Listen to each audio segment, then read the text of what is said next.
Nora Whitfield has a story to tell you about a Tuesday in October, about 6 minutes at a Heathrow gate, about a friendship of 22 years that ended in a single text message, and about the moment she finally closed a door she had been holding open her whole life. This is that story. The phone vibrated at 4:47 p.m. on a Tuesday in October. I was standing in the middle of Terminal 4, London Heathrow Airport, holding a small backpack, a stuffed bear named Buttons, and the sticky hand of a 5-year-old girl who kept asking me, in a voice that cracked at the edges, when Mummy was coming. 4 minutes and 32 seconds remained until gate-side boarding closed. The text message came from a number saved in my phone for 22 years under a sunflower emoji and the name My Ness Forever. It read, "I am sorry. I am on the plane now. Take them home. Do not make this harder than it already is. V." I stared at the screen. I read it twice. Then I read it a third time. Then I looked up. And through the slow-moving walkway, between the legs of 1,000 business travelers and the rolling wheels of 100 carry-ons, I saw the back of her head. Long, dark hair pulled into a bun she used to tie with the same blue ribbon I gave her on her 10th birthday. Walking fast. Not running. Walking fast. Beside her, dressed in a jacket I had never seen before, was a man whose name I would learn only 4 weeks later. They both held first-class boarding passes. They both carried no children. My phone buzzed again. "If you really loved me, you would do this for me one last time." I looked down at Lily. She was wearing a small yellow sweater her mother had hand-knitted the winter before. Inside the sweater's pocket, stitched with crooked purple thread, were the words Lily's first plane. Airports are loud places. But in that moment, the loudest thing in my world was a 5-year-old asking, "Auntie Nora, why is Mummy going away?" I picked her up. I held Ethan's hand. And I turned around, because I had 6 minutes to make a choice that would change my life forever. To stand there and cry, or to walk them home. I chose to walk them home. That is where this story begins. I should tell you who I was before this happened. Before Gate 47. Before Vanessa. Before the phone calls that ended without goodbyes. Before the voicemails I never listened to a second time. Before I learned that a friendship of more than 2 decades could be undone in a single text message, I was Nora Whitfield, wearer of many small, soft hats. I was 33 years old, a senior sustainability analyst for a mid-sized architectural firm based out of Surrey, married for 6 years to Daniel Whitfield, who worked as an actuary and who, in the privacy of our home, was a man who memorized the kind of small detail that most other men forget by the time they finish their coffee. How I took my tea, which cushion I pulled into my chest during bad movies, the exact stride I used when I was angry and trying not to be angry. We had no children. We had tried. For 4 years, we had tried. 2 rounds of IUI. 1 round of IVF. A second round that ended at week 9 on a March morning when I woke up bleeding into sheets we had been saving for 3 years for the baby we wanted more than each other. In some ways, Daniel had held my hand through all of it.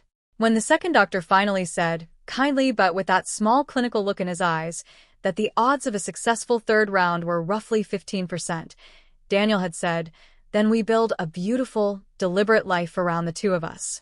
We did. But I carried the empty weight of it everywhere. Every friend's pregnancy announcement that I had to smile at through video calls. Every Mother's Day email from my firm that said to all the wonderful mums in our team. Every February, when Vanessa posted pictures of Ethan and Lily with the caption, "My whole heart outside my body," I would quietly turn my phone over for an hour. I never told anyone how much that hurt. Not Daniel. Not my mother. Not even Vanessa. Because if I had told Vanessa, she would have tried to fix it. And Vanessa, when she tried to fix things, sometimes created a bigger mess than the one she had started. I did not know that yet. Not really. Vanessa Hartley had been my best friend since we were 11 years old. That is 22 years, if you are keeping count. 2 streets apart in a small town just outside London. Same school. Same bus number. Same rooftop at her grandmother's house where, on a Tuesday afternoon in July, we made a pinky promise with orange juice running down our wrists. If anything ever happens to either of us, Vanessa had said, sitting cross-legged with her hair in 2 braids, we keep each other's children safe. No matter what. Even if they grow up. Especially if they grow up. We sealed it with sticky fingers. I kept that promise for 2 decades. Vanessa kept it until 4:47 p.m. on a Tuesday in October. Vanessa, at 34, was not the Vanessa I had grown up with. The Vanessa I knew lived modestly. Did not borrow money she could not return. Did not surround herself with women who spoke louder than they listened. But sometime in the 18 months before October, Vanessa had begun traveling differently. First class, twice. A Maldives trip that lasted 10 days. A Dubai shopping weekend with a girlfriend named Sabrina, whom I had never actually met except through Instagram reels where Sabrina appeared in Vanessa's kitchen wearing Vanessa's apron, holding Vanessa's toddler in Vanessa's lap. We have an investment together, Vanessa told me when I had gently asked. A small boutique concept. Wellness. Pilates mats. Crystals. You do not seem like a crystals person, Ness. You do not need to be like something to run it. I let it go. There were other things I let go. The 3 a.m. phone call from Vancouver, where she had flown alone for a friend, and hung up mid-sentence when I asked who. The new wedding ring. The husband, Marcus Hartley, who used to come to my dinner parties with home-pressed juices and notes about his wife's brilliance, now sent nothing. Not even a thumbs-up emoji. He had become a man with his head down. And then, for weeks before Gate 47, Vanessa called me. It was a Tuesday just like this Tuesday. She cried for 90 minutes. She said Marcus had become emotionally distant, that he refused the second baby she had wanted, that he was talking about moving to a smaller house, about spending less on the children's school, about living, in his words, like a normal couple again. She said he even asked about selling the second car. I made gentle suggestions. She did not want gentle suggestions. She wanted me to meet her at Heathrow on October 14th, take the kids home from Gate 47 after she boarded, give her the space to think. Just 10 minutes, she said. Just 10 minutes, Ness. 10 minutes. A coffee. You sit in the lounge. Then you drive them home. Just 10 minutes. Promise. I said yes. I should have asked why she had booked only one first-class ticket. Why she had sent me the boarding pass for Ethan and Lily under my account. Why she had asked Daniel not to come. Why, when Ethan had asked on the car ride in, Mummy, are you going on the plane with us too? Vanessa had laughed and said, of course, love. Mummy is going everywhere with you. I should have asked. Instead, I smiled. I drove them to the airport in my old estate car. I drove home with an empty boot. I drove into the worst storm of my life. Daniel was already home when I walked in. Ethan had cried in the car. Quiet tears that rolled down cheeks he refused to wipe because he had been taught, in his small, raw way, that wiping them meant he was weak. Lily had not cried. She never cried. She was the kind of child who stored everything and unwrapped it later, usually in her sleep. Daniel took one look at the backpack in my hand and said, "Where is Vanessa?" I told him. He did not speak for 90 seconds. He put down his tea. He came into the guest room. He saw Lily already on the floor, holding her bear, staring at the wall. She did not look up. She left, I said. She left them in an airport. In an airport. Then we will keep them safe until she comes back. I sat down on the bed opposite her. She may not come back, Daniel. Then we keep them safe longer. He did not say, are you sure? He did not say, what about us? He did not say, Nora, this is insane. He said, what do they want for dinner? That was the man I married. A man who asked practical questions during the worst moments. Within 40 minutes, Ethan was eating rice and lentils at the kitchen island, swinging his legs, humming the alphabet song off-key because he had forgotten the letter G. I sat across from him. Ethan, where do you think Mummy is right now? He thought about it. On her plane. Do you know where the plane is going? No. Neither do I. Where is Mummy going, Auntie Nora? Somewhere far. Is she coming back? I do not know, baby. He picked up his spoon. He did not ask why. Kids do not ask why when they already know. Yes, why is what kids ask when they do not know the answer. When kids know the answer, they go quiet. Ethan went quiet. 6 hours behind us. 12,000 kilometers away. In a villa in Tsangu, Bali, Vanessa Hartley was sitting on a daybed with her legs tucked under her, watching the sunset bleed orange over a private infinity pool that had cost more than my annual salary. Her phone had 12 unread messages from Marcus. She did not open them. She was with Cole. His full name was Cole Ashford, 41, founder of 3 successful wellness brands. Married. Left his wife for a younger woman, then that younger woman for an even younger one, and now, as far as Instagram was concerned, was married to himself, which he described in his bio as a love affair with my own becoming. Cole's appeal to Vanessa was simple. He showed her a version of herself she had been afraid to want. "You do not owe anyone your whole self," he said. "My whole self includes my children." "No," he said gently, leaning forward on the daybed. "Your whole self before your children.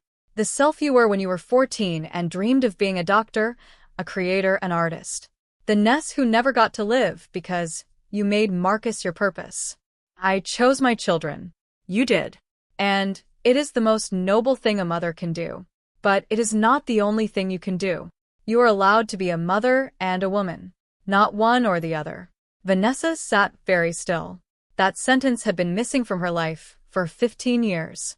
It had been missing from every late-night conversation with Marcus, where she felt she could only bring up the children's schedules, the schools, the dinner menus.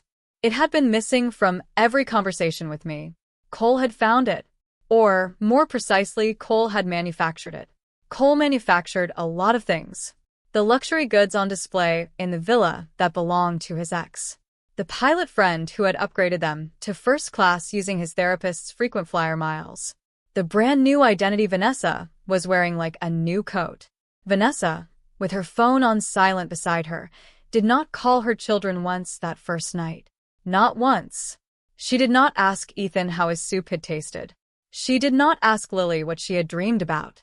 She stayed on the daybed with Cole, drinking white wine from glasses that did not belong to them, listening to a man who called her goddess and queen and never once asked her about the son who liked dinosaurs or the daughter who collected blue ribbons.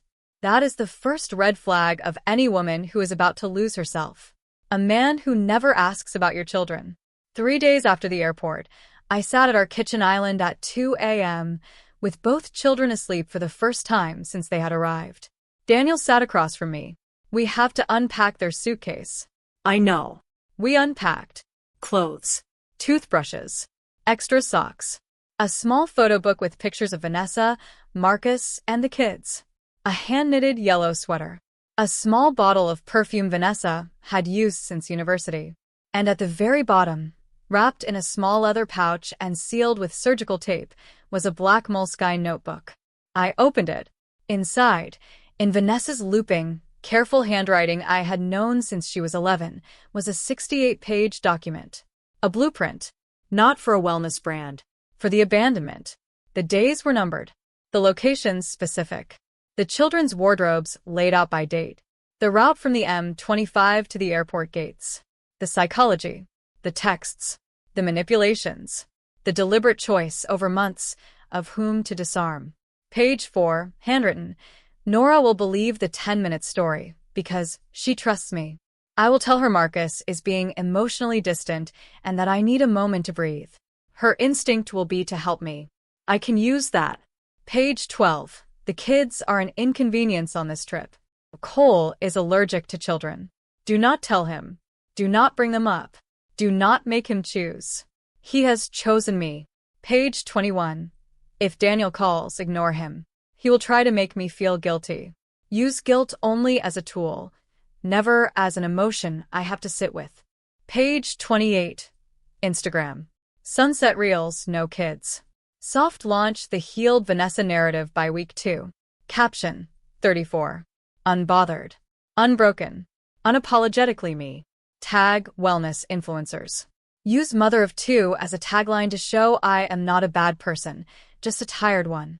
Page 41. The most chilling. Nora will eventually call. She will scream. She will say I abandoned my children. Let her. Let her be angry. The anger is not about the children. The anger is about her. About her own fertility. About the empty rooms in her house. About the infertility she will not speak about. I know she is jealous. I have known for 3 years. I closed the notebook. My hands were shaking. Nora, Daniel said. She wrote it down. Write what down? Everything. I handed him the notebook. He read the same pages. He set it down. She knew what she was doing. Months in advance. She knew I would come. She knew I would say yes. She knew I would believe her. Why? Because she knew I have spent 4 years trying to have a child and failing. She knew that empty rooms make women foolish. She knew I would do anything to fill them, even if it meant filling them with her children. Daniel did not deny it. He could not. I sat down on the kitchen floor, and I cried the way I had not cried since the second IVF failed. Not loud. Quiet. The kind of cry that empties you from the inside out and leaves you wondering what shape you will take when you are done. Daniel sat beside me on the floor. He did not try to fix me. He just sat. That is what I learned about marriage that night. The man who uses words at the worst moments is the wrong man. The man who sits on the kitchen floor and says nothing is the right one. Marcus called me at 6:30 the next morning. His voice sounded like glass that had been cracked slowly. I've been trying to reach her since Tuesday. She is not answering. I see. He paused. Is she with someone? I do not know, Marcus. Did she? He stopped. Did she board alone? No. Silence. Marcus. I had a feeling, he said. For about 4 months. She had been dressing like she wanted to be looked at. Not for me. For whoever. I am sorry. Are you the one with the children right now? I am. At your home? Yes. Are they eating? Ethan had toast. Lily wants plain rice. We are working on it. Thank you. One word. But the way he said it told me he had not slept since Tuesday. He was a man whose wife had left him with a text message at an airport and ended up in Indonesia with another man. He did not know yet that the joint savings account, the one he had been quietly growing for 10 years, was going to be drained within 72 hours by Cole, who had figured out the routing number from Vanessa's phone while she was in the shower. That revelation came 3 weeks later. We will get to it. For now, Marcus was just a man on the phone, asking if his children were eating. Can I see them? Marcus, you should come here. I will. Tonight. Come now. I am at work, Nora. Then come at 5. I will. He came at 5. Ethan ran into his arms like his father was a tall, warm, long-awaited thing. Lily stood at the entrance to the kitchen, holding buttons. She watched. She did not run. She did not smile. She just watched. Marcus knelt down. Lily, baby. Hi, Papa. Baby, are you okay? Yes. Are you eating? Yes. I am going to take care of you. I know. The child of a born healer. She already trusted him more than she trusted herself. I stood in the hallway and watched a father hold his children in a house that was not his. And I made a decision. I picked up my phone. I called Child Protective Services. I reported everything. The notebook. The airport. The handoff. The text messages. Vanessa's behavioral pattern. The Bali trip. The new man. I told them I had a notebook with handwritten evidence. I told them I had a security camera image of Vanessa walking away while Ethan called her name 3 times. I told them I was prepared to apply for emergency foster placement. I told them I would build a nursery. By Friday, on the 7th morning, I called my brother, Oliver. Oliver is a corporate lawyer in Surrey. He specializes in family law but had, in his younger years, taken on several pro bono custody cases. He came over that night. He read the notebook. He called a senior partner at his firm. By the 8th morning, I had a lawyer. By the 8th afternoon, the notebook had been photocopied, scanned, and submitted to the Family Court of England with a sealed affidavit.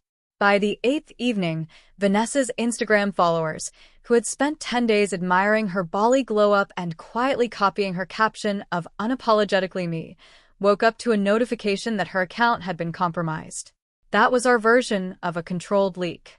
Vanessa did not know it was controlled. She thought Cole was setting her up. She thought Cole had hacked her. He had not. I had. 6 months earlier, when Vanessa had sent me her login details for a backup account because she could not remember her password, I had read the email. I never used it. Until now. By the 8th night, the press had picked up the story. Vanessa Hartley. Influencer who fled children posts Bali reels within 36 hours. In a single day, Vanessa lost 12,000 followers. In 2 days, she lost 28. In 3, her management agency quietly removed her photo from the homepage of their website. Cole suggested she ride the storm. She tried. It did not ride. By the 9th day, she had lost every brand deal. By the 11th, the villa deposit had been revoked. By the 12th, Sabrina, the friend who had introduced her to Cole, had blocked her. By the 14th, Vanessa was sitting alone in the Bali villa, eating room service rice, looking at a phone full of dead contacts. And the most devastating part was not the loss of her career. It was the silence of her son. Ethan had stopped calling her. When Daniel had set up a video call on day 5, Ethan had stood in front of the screen. "Mummy." "Yes, baby." "Mummy is here. Are you coming home?" "Yes. Soon, baby." "How soon?" "I do not know." Ethan had looked straight into the camera. "Mummy, why did you leave us at the airport?" Vanessa had frozen. "Baby, Mummy did not." "You did." Silence. "Mummy did not leave you." "Yes, Mummy. You did." Ethan had walked away from the camera. He had been replaced by Lily. Lily had held the phone in her small hands. "Mummy, I love you." "Vanessa, baby. But I am not going to wait for you." She had hung up. Vanessa had stared at the screen. I would learn this later from Daniel, who had recorded the call with Ethan's permission. I played it twice. I cried twice. Then I stopped crying. Because the children had already begun to teach me something I had almost forgotten in 22 years of female friendship. Loyalty is earned in the small, ordinary moments, not in the dramatic ones. A month after the airport, on a cold evening in November, I sat on the guest room floor of my home. Lily was asleep. Ethan was brushing his teeth beside Daniel in the upstairs bathroom. The room I had always thought of as my future nursery was painted a soft yellow. It had a small wooden cot I had bought from a consignment shop. It had 2 name cards I had stitched by hand. It had been empty for 4 years. That night, I sat in the room. I looked at the cot. I looked at the yellow walls. And I thought about the second failed IVF. I thought about the small, careful conversation Daniel and I had 6 months earlier, where the doctor had said, a 3rd round may be possible, but the odds are not in your favor. I thought about the conversation where I had asked Daniel, if it never happens, will you be okay? And Daniel had answered, yes, but I will never forget the children we never had. I sat. I cried quietly. Then I stood up. I unpacked Ethan's dinosaur collection onto the second shelf of the cupboard that used to hold my unused baby clothes. I unpacked Lily's blue ribbons onto the dresser I had once imagined would hold a baby's first hat. The room was full. The room was warm. The room was not mine and not theirs but ours. Then I sat at the kitchen table and opened the laptop. I had 3 emails. The first, from Oliver's law firm, confirmed a court date for emergency custody in late January. The second, from the children's school in North London, had approved Ethan's transfer to the local primary school where Daniel and I were both active volunteers. The third, from a private investigator I had quietly retained in the second week, contained a single page. I read it. I closed the laptop. I called Daniel into the kitchen. The investigator says Vanessa is being financially exploited by Cole. I know. He has been routing her money through 3 shell companies. I know. One of them is registered to a wellness academy. She does not exist. I know, Nora. She is not the architect of her own reinvention. She is the patient of someone else's reinvention of her. I know. He sat down beside me. So what are we going to do? We are going to let her keep believing she has chosen this, until she realizes on her own that she has not. We are not going to save her. No. Can we save her? Daniel, when you love a woman who has decided, quietly, across 18 months, that motherhood was the obstacle to her becoming the woman she wanted to be, the only thing you can do is protect the children while she figures out whether her dream of freedom is bigger than her love of the children she left on the floor of an airport gate. That is a long sentence. It has been a long year. He took my hand. We will do this. Not we. You. What? You will do this, Nora. I will be the man who sits beside you. That is the man I married. Vanessa came back on the 8th week. Not because she had missed the children. Not at first. She came back because the Bali villa had been emptied. Because Cole had left for Tokyo with a newer, quieter woman. Because her bank account had been frozen. Because the immigration office had revoked her travel visa pending a fraud investigation into Marcus's drained retirement account. And because she had called Marcus. "I want to come home, Marcus. I know. I want my children. The court will decide that, Ness." You do not understand. They are my children. They are children who waited 6 weeks for their mother to call them once. They are children who heard their father explain, through tears, why a woman they loved more than anyone in the world had walked away. They are children who sleep in a guest room in another woman's home because their mother preferred her own reinvention to their dinner. Silence. Marcus. So no, Ness.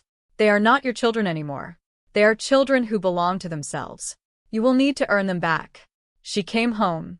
She came back to a house with nothing in the fridge and a child lock still on the cabinet she used to use for the cleaning supplies. She came back to a husband who looked at her with eyes that had aged 10 years. She came back to a phone that held a recording of her own voice, taken from the airport's gate camera, saying loudly enough for Ethan to hear. "Mummy has to go somewhere. Be a good boy." 6 words. The same 6 words she had used to say when she went to work. But Ethan was 6. He understood somewhere at 6. It meant something different. Daniel and I had prepared for her return. We had prepared because Oliver had advised us. Document everything Oliver had said. She will cry. She will use guilt. She will say she changed. She may have changed. But until she proves it for a full year, the children stay where they are. So we let Vanessa cry at her own kitchen table. We let Vanessa leave voicemails on my phone. We let Vanessa come to my front door and ask to see her children while Ethan hid behind my legs. We let Vanessa write letters I would not read. Because brevity, in these situations, is the second most important currency. The first is what you say to a child when they ask, "Annie, when is Mummy coming?" I had learned to say, "Mummy will come when Mummy is ready." That is the truth a child can carry. Not the truth that breaks them. Not the truth that fixes them. The truth that holds them steady long enough for the rest of the story to unfold. In January, we stood in family court at the Royal Courts of Justice in London. Oliver had prepared us. Vanessa had hired a senior criminal defense attorney because her fraud lawyer had to recuse himself after the Bali accounts investigation expanded. The courtroom was small. Ethan sat between Daniel and me. Lily sat on Daniel's lap. Marcus sat behind us. Vanessa sat across the aisle in a black dress. She had lost weight. She had lost color. She had lost everything except the version of herself that had decided, 8 weeks earlier, that the children had been the obstacle to her becoming whoever she had been trying to become in Bali. The judge was a woman. Her name was Judge Margaret Holloway. She had been a family court judge for 22 years. She had seen everything. We presented first. The notebook. The airport camera footage. The school transfer. The NHS records showing Vanessa had canceled Lily's pediatrician appointments 4 weeks before the trip. Oliver presented each piece methodically. I watched Vanessa's face. At the notebook pages, Vanessa blinked rapidly. At the airport footage, Vanessa closed her eyes. At the canceled appointments, Vanessa's hand tightened on her lawyer's arm. Then her lawyer stood. "Your Honor." The respondent acknowledges her behavior at Heathrow was inappropriate. She was under emotional distress at the time. She has since sought extensive therapy. She has voluntarily enrolled in a 6-month parenting restoration program. She has no criminal record. She has completed 28 hours of community-based parenting education. The respondent requests supervised visitation, beginning immediately, with a path to full custody restoration within 12 months. Judge Holloway did not look at the lawyer. She looked at Vanessa. "Ms. Hartley." "Yes, Your Honor." "Why did you leave your children at a busy international airport on a Tuesday afternoon in October?" Silence. The respondent. "Ms. Hartley, I asked you." Vanessa looked down at the floor. "Because I was afraid." "Of what?" "Of becoming my mother." A pause. "Your mother. She raised 4 children alone. She never once left us. But she also never once asked what she wanted. She disappeared into us. And I was afraid, after 14 years of motherhood, that I was disappearing too. Judge Holloway wrote something down. She looked at Ethan. Ethan met the judge's eyes. The judge spoke to Ethan directly. Ethan. Do you know why we are here? Yes. Can you tell me, in your own words? Ethan looked at Lily. Lily looked at Ethan. He turned back to the judge. Mummy left us at the airport with Auntie Nora because she wanted to go to Bali with a man. The man's name is Cole. He did not like children. Mummy stopped loving us for a while. A small silence. How do you know she stopped loving you? Because she did not call us for 10 days. And now? She calls now. How does she sound? Sad. Judge Holloway did not blink. At that moment, in a courtroom in London, in the middle of a custody dispute about 2 British children whose mother had abandoned them on a Tuesday afternoon, the most important person in the room was a 6-year-old child answering a question with no hesitancy. A child who had been abandoned. A child who was not bitter. A child who was not sarcastic. A child who was 6. That is the truth a 6-year-old carries when nobody has taught them to lie about their pain. Judge Holloway wrote 4 pages of notes. When she looked up, she turned to Vanessa. Ms. Hartley. The court is granting Ms. Whitfield and Mr. Whitfield temporary emergency custody of Ethan and Lily Hartley for a minimum of 12 months, with supervised visitation for the respondent beginning in March. The order will be revisited annually. The respondent will continue mandatory therapy. The respondent will have no contact with Mr. Ashford during the custodial period. If the respondent violates the order, the court will revisit the case immediately.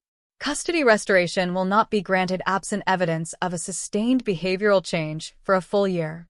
Judge Holloway looked at me. Ms. Whitfield, you have done more in 3 months than most foster parents do in 3 years. The court appreciates that. But the court will not deny a mother her children unless, and only unless, that mother has earned the loss. I understand, Your Honor. The order is granted. We are adjourned. She struck her gavel. It was not loud, but it was final. After court, Ethan held my hand. Lily held Daniel's. Vanessa stood at the back of the courtroom. She did not approach the children. She did not approach me. She did not approach Daniel. She approached Marcus. Marcus had aged 5 years in 3 months. He looked at her. You're going to do your therapy. I am. You're going to write to the children. I am. You're going to call them every Sunday at 6 o'clock. Call, not text. They will hear your voice. They will learn to trust it again. If you miss a call, you lose a month. I understand. Do you? He looked at her for a long, hard second. You told me, the night before the trip, that we had to choose between each other and the children. I told you no real parent ever has to make that choice. That the children are us. That a parent without a child is the loneliest shape in the world. I know, Marcus. You chose Bali. I know. You chose a man who used your dreams of reinvention to rob our savings. I know. I am filing for divorce, Ness. Not today. Today, I want you to walk out of this courtroom and find the woman who signed a pinky promise on a rooftop 22 years ago. That woman. Not the one who slept in a Bali villa. The one who would never, ever have left her children at gate 47. Vanessa stood very still. I lost her. Maybe. Maybe not. But if she is anywhere inside you, she is hiding behind 18 months of bad decisions. You find her. You let her hold this case like a mirror. He turned and walked out. Vanessa sat down on one of the courtroom benches. She sat alone. I did not comfort her. I had been her comforter for 22 years. This was the moment I had to stop. Because dignity is not a sound. It is a posture. It is the posture of a woman who stands at the back of a courtroom and refuses to make excuses to the woman who cleaned up her mess. I took Ethan's small hand. I took Daniel's arm. And I walked out. Behind me, in a small courtroom at the Royal Courts of Justice, a woman who had once been the closest friend I had in this world sat alone and began, for the first time in many years, to look honestly at herself in silence. 6 months later. April. Snow is melting. The garden is muddy. Ethan has a new school rucksack. Lily has 3 more blue ribbons. Daniel has learned to braid pigtails badly. I am in the kitchen. The kettle is on. The phone buzzes. It is Vanessa. A text. Rafia. I am at therapy. It has been 98 days. The therapist says I am doing the work. I want to write to you. Can I write to you? I do not reply. She writes anyway. A long letter arrives 2 days later. It is in her handwriting. The same looping letters I knew at 11. It is not addressed to me. It is addressed to Ethan and Lily. It says, "My darlings, I left you on a Tuesday in October at an airport that was loud with people who did not know your names. I left because I was afraid of becoming invisible. I did not realize, until this moment, that invisibility is the quietest thing in the world. I lost your voice for 98 days because I was chasing a voice that was never mine. You are my whole heart outside my body. I want you to know that. And I want you to know that grown-ups can be wrong in ways that are too big for small children to carry. I love you. I miss you. I am learning how to deserve you. Mummy." I read the letter 3 times. I fold it. I put it in the small drawer of the guest room. I will give it to Ethan and Lily when they are old enough. For now, they are 7 and 6. For now, they are still learning the alphabet off key. For now, they are still, for the first time in years, happy. On the morning of April 14th, a Saturday, I am standing in the kitchen. The radio is on. Daniel is teaching Lily how to add 2 numbers. Ethan is drawing a dinosaur on a piece of paper with a yellow crayon. The doorbell rings. I open the door. Lily's pediatrician is standing there with a file folder and a smile. She says, "Nora, there is something I need to tell you. Off the record. Before it appears in your file formally." What? The pediatrician you are using for the children, Vanessa's pediatrician, has received a note from Vanessa's lawyer.